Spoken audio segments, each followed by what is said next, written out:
देखिए एसएससी ने एवरेज का एक बड़ा ही बेहतरीन सवाल पूछा। कह रहा है कि 1087 वास्तविक संख्याओं का औसत 0 है, तो इसमें अधिकतम कितनी संख्याएं ऋणात्मक हो सकती है, नेगेटिव हो सकती है।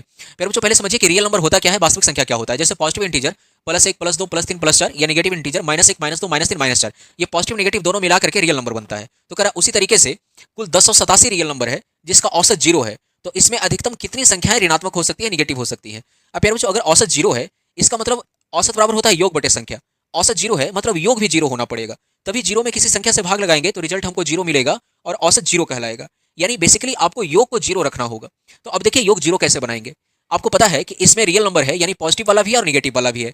तो एक पल के लिए सोचो कि 1087 संख्या ना होकर के 3 ही संख्या होता और इसके योग को 0 बनाना होता ताकि औसत 0 बन जाए।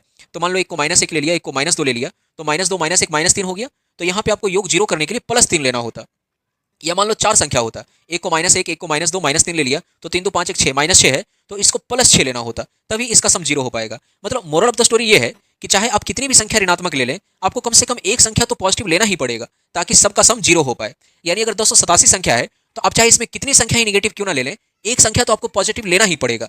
यानी 287 में से आप 1087 ना लेकर के 1086 संख्या ही आप नेगेटिव ले सकते हैं। एक संख्या तो आपको पॉजिटिव लेना ही पड़ेगा, यानी मैक्सिमम 1086 संख्या ही आप क्या ले सकते हैं, नेगेटिव ले सकते हैं। उम्मीद है आपको समझ में आया होगा।